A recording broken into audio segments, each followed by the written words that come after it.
traumas, and you spend your career teaching people how to be ready for these things, and that's why I wrote this book. And I think the big thing is separate your circumstance from what makes you have hope. Dance from what makes you have hope.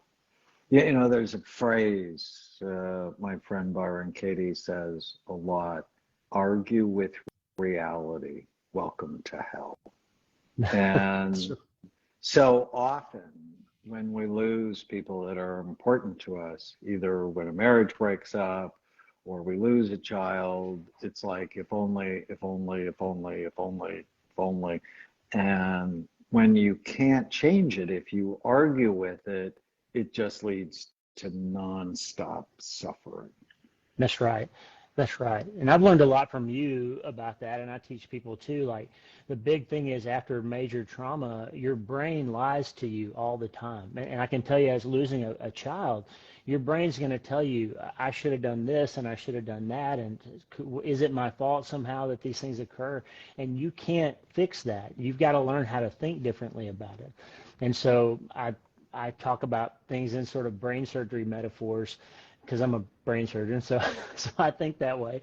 But like, if you learn how to biopsy your thinking instead of reacting to it, you'll get better at deciding what to do next when those hard thoughts occur. Biopsy your thinking. I've never really thought about it in those terms, but I like it. It's, I talk about killing the ants, the automatic negative thoughts that just steal your happiness. And there's nowhere in school.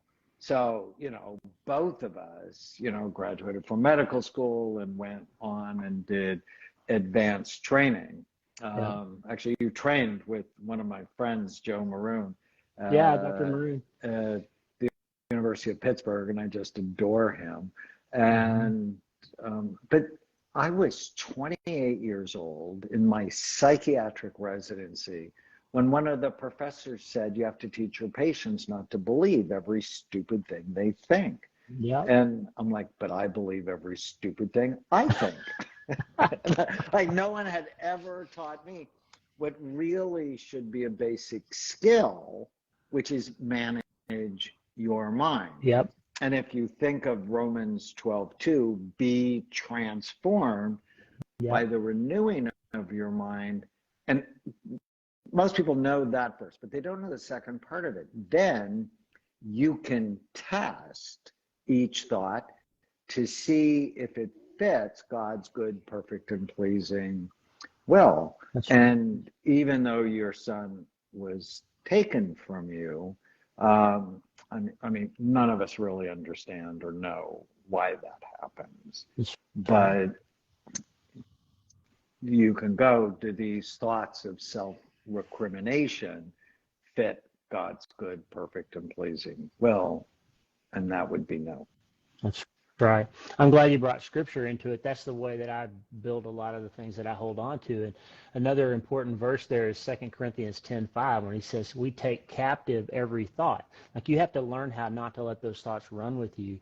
And I use the biopsy metaphor, because if you came to my office, you're never going to be my patient, hopefully, but if you were, Daniel, you came to my office. I've sent you patients. You yes, have. I have. You have. And I've sent you, my son, we sent my son to see you.